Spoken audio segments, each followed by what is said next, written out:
तो क्यूप्रम का थीम रहता है, उसको पूरे टाइम ये रहता है कि मैं सेनापति हूँ,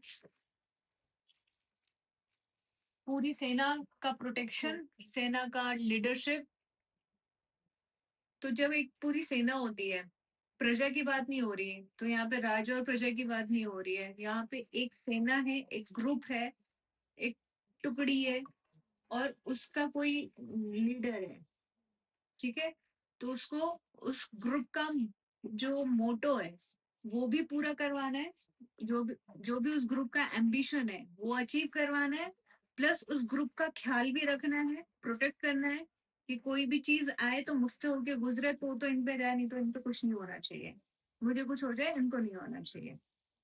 और उसके लिए इसको क्विक टू एक्ट होना चाहिए, उसके लिए इसको विल स्ट्रांग होनी चाहिए, फियरलेस होना चाहिए, करेजियस होना चाहिए। और ये सब चीजें हैं तो क्विक टू एक्ट है, करेजियस है, फियरलेस है, तो एंग्री रेमेडी अपने आप बन जाता है ये।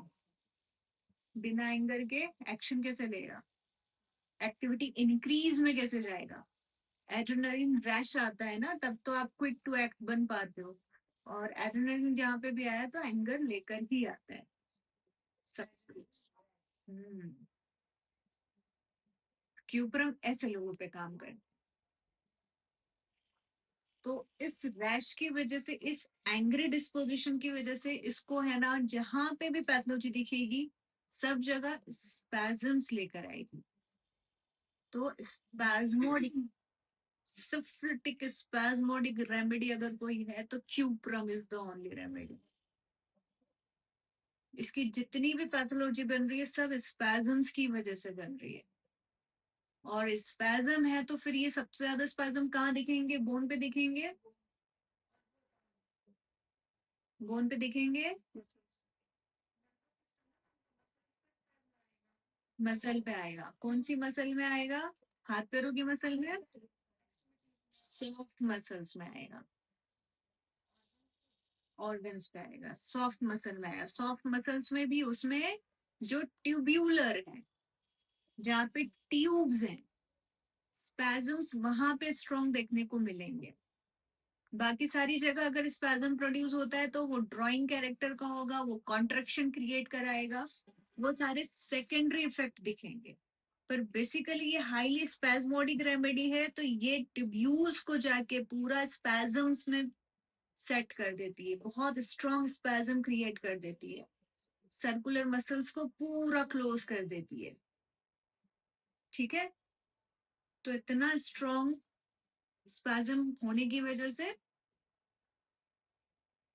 वो ट्यूब्यूलर स्ट्रक्चर का जो भी फंक्शन है वो बंद हो जाता है। तो ये चीजें कहाँ कहाँ देखने को मिल रही है, फाइन कैपिलरीज में, किडनीज, नेफ्रॉन्स में, कलेक्टिंग ट्यूब्स एंड एवरीथिंग, वो जो उसमें भी afferent efferent arteries, venules and everything, बिल्कुल फाइन जहाँ पे भी है, सबसे ज्यादा जहाँ पे फंक्शन ही अनफर्ड हो जाए। जीआईटी में स्पैज्म कराएगी तो फंक्शन थोड़ी ना रोक देगी, क्योंकि वो पूरा क्लोज तो करा ही नहीं सकती कि ऊपर का ऊपर रह गया, नीचे का नीचे रह गया, इतना तो नहीं करा सकती, है ना।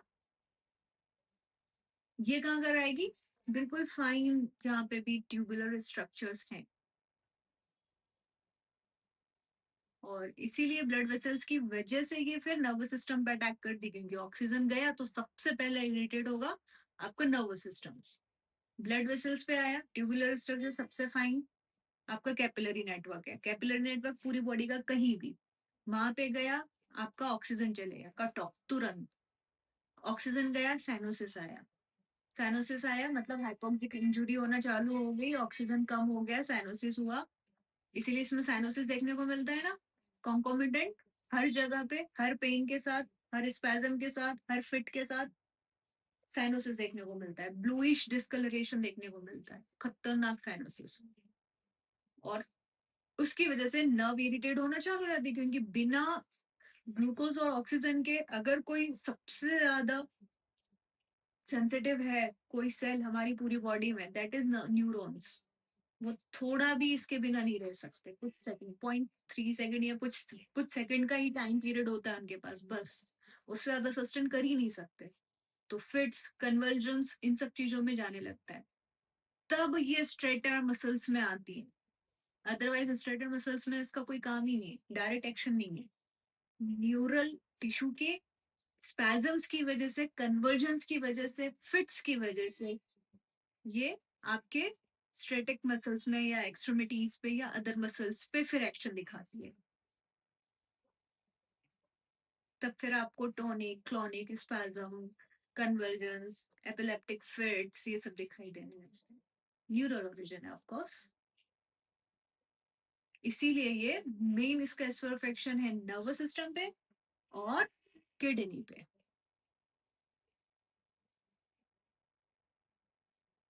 कॉपर मेटाबॉलिज्म, कॉपर डिपोजिशन, ये सब चीजें गड़बड़ा कहाँ रही है? बिलियरी, हेपेटोबिलियरी कैपिलरीज, वो पूरा सिस्टम, वेस्कुलर की बात कर रही हूँ है ना, वो, और किडनी का एफरेंट, इफरेंट और कलेक्टिव ट्यूब्स और वो सारा फिल्ट्रेशन और डिस्ट्रीब्यूशन, सॉर्टिंग जो हो रहा है वो, है ना, राइट और लेफ्ट सब हटाने का, रखने का, रिजेक्ट करने का, सेलेक्ट करने का। तो इन्हीं दो जगह से जहाँ पे भी कॉपर मेटाबॉलिज्म डिस्टर्ब होगा। तो बेसिकली कॉपर मेटाबॉलिज्म की बहुत सारी पैथोलॉजी तो हमारे पास नहीं है, लेकिन अभी जो मैंने बताया कि ये पूरा स्पैज्म करा देगी स्ट्रॉन्ग, तो ऑक्सीजन सप्लाई खत्म, तो नर्वस इरिटेशन चालू, तो फिर पूरा फंक्शनल एशिया ही हो गया पूरा उस सिस्टम का। और कन्वर्जन्स दिख रहे हैं, फिर स्पैज्म्स दिख रहे हैं, फिर खतरनाक क्रैम्प्स आ रहे हैं, साइनोसिस हो रहा है, इमेसिएशन हो रहा है, क्योंकि फिर वो अब छोटी छोटी आर्ट्रियोल्स में हुआ है, तो धीरे धीरे धीरे धीरे पूरे मसल पे दिखेगा ना कि ये मसल पूरी वास्टिंग में गई है, एकदम से तो नहीं गया क्योंकि पूरी मेजर मसल्स तो नहीं गई, कैपिलरीज गई है, थोड़ा थोड़ा सप्लाई कम होते होते होते होते खत्म होते होते ये इमेसिएशन में चली गई।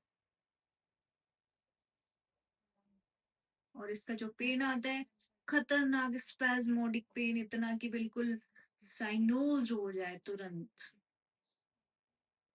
ब्लूइश लिप दिखती है, नोज टिप दिखते हैं, हाथ ब्लू हो जाते हैं, आईज ब्लू हो जाती हैं, पूरा साइनोज्ड कॉन्कोमिटेंट लेकर आता है।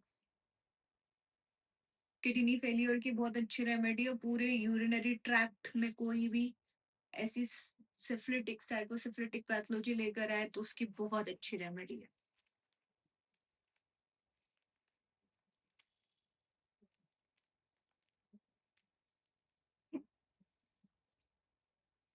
Nervous system, GIT, blood, connective tissue, skin और हार्ट। स्किन पे तो ये साइनोसिस, और साइनोसिस की वजह से फिर कुछ कुछ रैश वैश दिखेंगे, दैट्स इट। और cold, cold to touch, cold perspiration, ये सब है स्किन का, प्राइमरी एक्शन नहीं है इस पे। तो बेसिकली ये साइकोसिफिलिटिक रेमेडी है, इसलिए इसको बहुत सारे लोग ट्यूबरकुलर रेमेडी भी बोलते हैं। तो किडनी फेलियर में तो सबसे, किडनी के तो कोई भी केस में आपको उठाना ही सोचना चाहिए।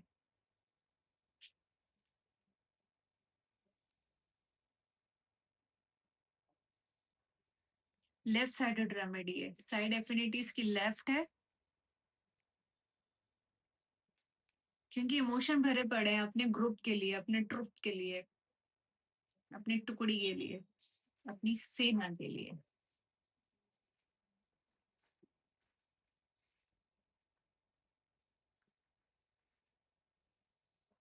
Test, sweetish, copperish, copperish, metallic. हमेशा सलाइवा में यही बना रहता है, और सलाइवेशन इसमें ज्यादा होता है क्योंकि अगेन स्पैजम्स है, तो कॉन्ट्रैक्शन होता रहता है, तो सलाइवा ज्यादा सिक्रेट होता है। ब्लंड है, फ्रॉदी है,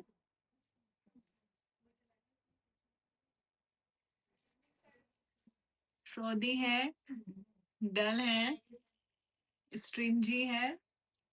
स्ट्रिंजी क्यों है?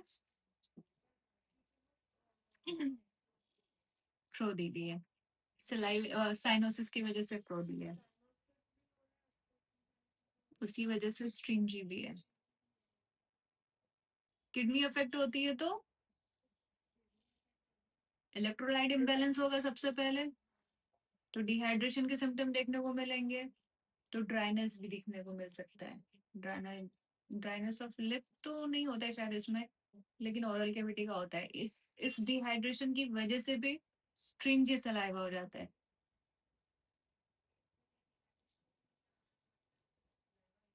सलाइवा भी मिल रहा है।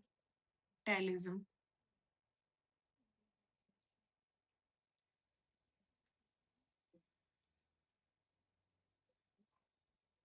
इसमें टोनिक क्लोनिक स्पाज्म्स होते हैं, मतलब न्यू विक्रस ऐसे ऐसे वाले रहेंगे। मतलब क्लास भी हो रहे हैं और टोन टोन भी इंक्रीज हो रही है, फिर क्लास भी हो रहे हैं। हाँ।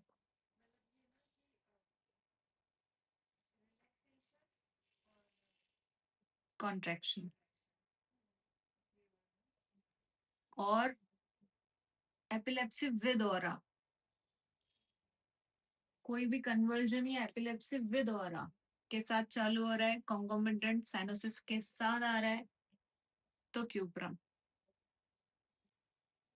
और हाथ पैरों में कुछ भी फील हो रहा है, या स्पेशली नी लिखा है पर नी में क्या होता है मुझे नहीं मालूम, शायद शिवरिंग हो रही होगी या कुछ तो भी फील होता है, डिस्कम्फर्ट एनीथिंग एक्सट्रीमिटीज में, हाथ पैरों में, पाम्स में, फीट में कुछ कुछ फील होता है डिस्कम्फर्ट। और उसके बाद फिर धीरे धीरे असेंड होकर हाइपोगेस्ट्रियम में कुछ डिस्कम्फर्ट होता है, और उसके बाद फिर फिट्स आ जाता है।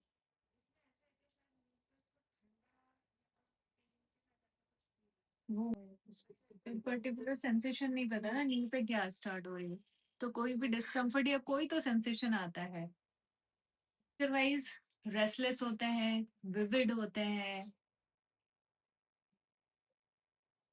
क्विक टू एक्ट होते हैं। पर क्योंकि साइकोसिफिलिस है, क्योंकि साइनोसिस है, क्योंकि हाइपोक्सिक चालू हो गई कंडीशन, तो फिर कंफ्यूजन की स्टेट बहुत सारी आ जाती है, और इसलिए भी आती, जेएनएम से भी कोरिलेट करोगे तो किडनी के सारे कॉन्फ्लिक्ट्स कंफ्यूजन से ही चालू होते हैं। कंफ्यूजन डिसीजन का, कंफ्यूजन आइडेंटिटी, आइडेंटिटी का नहीं, ऑफकोर्स कंफ्यूज्ड स्टेट जब भी आपकी चलती है किसी डिसीजंस को लेके, किसी सिचुएशन को लेके, आपकी रिनल फंक्शन अफेक्ट होने लगते हैं। इसमें कंफ्यूज स्टेट बहुत देखने को मिलती है, क्योंकि रिनल फंक्शन प्रॉपर नहीं है तो आपके इलेक्ट्रोलाइट इम्बैलेंस हो रहे हैं, सोडियम पोटेशियम लेवल जैसे ही गड़बड़ा जाता है आपका सेंसोरियम गड़बड़ाने लगता है, तो आपका वैसे ही कॉग्निटिव फंक्शन अफेक्ट होने लगता है। Confuse state, slow activity of mind, जो सोरा में इतने एक्टिव और विविड है, वो यहाँ पे आकर स्लोनेस ऑफ माइंड में चले जाते हैं, वीकनेस ऑफ मेमोरी में चले जाते हैं, कंफ्यूजन में चले जाते हैं। टेरिटरी भी होता है, वो तो उसका ग्रुप, वो टेरिटरी तो है उसकी, उसकी प्रॉपर्टी वो ग्रुप ही तो है। जिस पर अटैक हो गया इसके रहते हैं, जिसको प्रोटेक्ट नहीं कर पाया किसी वजह से, या इसके किसी डिसीजन ने इसके पूरे ग्रुप को अफेक्ट किया, तो क्या मैंने इतना गलत डिसीजन ले लिया, या मैं इतना भी नहीं जज कर पाया था सिचुएशन को क्या, या ऐसा कुछ भी।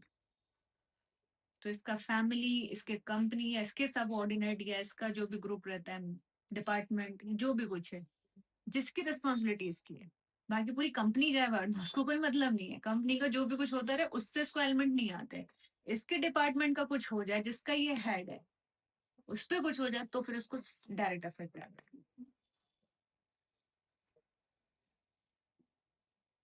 फिर उसको गिल्ट, और उसको बहुत जल्दी फिर वो फ्राइट में भी पहुंच जाता है। क्विक टू एक्ट है तो फटाफट वो लेता है, कॉन्फ्लिक्ट लेता है, और वो फ्राइट।